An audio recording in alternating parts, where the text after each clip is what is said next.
United States aircraft carrier Hornet, part of a task force steaming into Japanese waters, is now revealed as the secret base from which American planes first bombed Tokyo. Here is that secret airfield. 16 B-25s, twin-motored Army bombers, lashed to the Hornet's flight deck. The dramatic saga of a combined Army-Navy mission that brought panic to Japan and stirred the world for its brilliance and daring. Colonel Doolittle, now a major general, assembles his 80 volunteers before the flight. Not until this moment is their objective revealed: the heart of the island empire. A fitting touch. Japanese medals awarded United States officers for humanitarian aid to the Japanese people are returned attached to 500-pound bonds. Now, in heavy seas, some 800 miles off Japan, enemy patrol boats are sighted and sunk.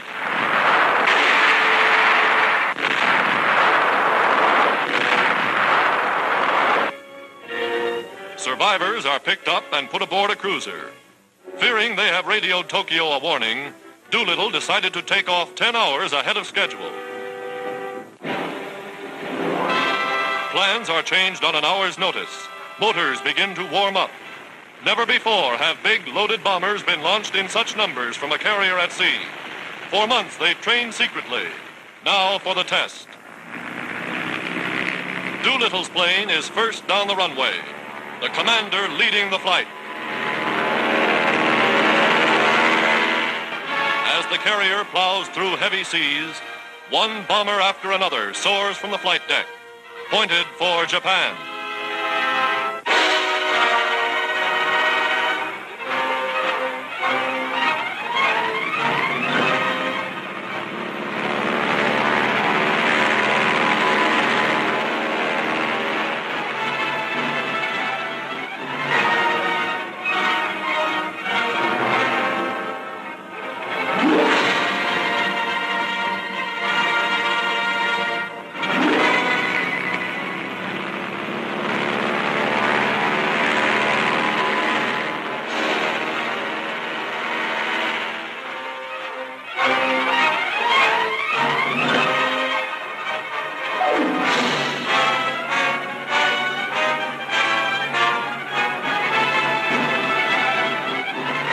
The sea grows rougher, the weather worse, but not one plane fails to get into the air.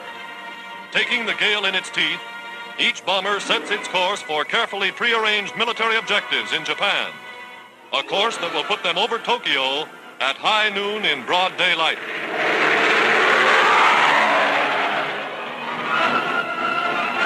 The Yokosuka Naval Base ablaze. Arms plants, rail yards, and oil refineries smashed by the raiders in Tokyo, Yokohama, Kobe, and Osaka.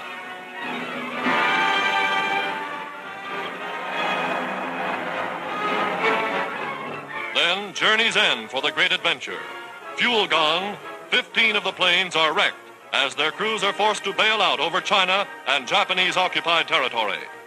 The Japanese government flatly admits that of 8 uniformed flyers captured, some have been executed. This in flagrant violation of all international law. 64 of the 80 men who took off were rescued, and most of them have returned to duty. In Chongqing, Madam Chiang Kai-shek honored Doolittle and his gallant men for a raid that did much to shake the complacency of the Japanese warlords.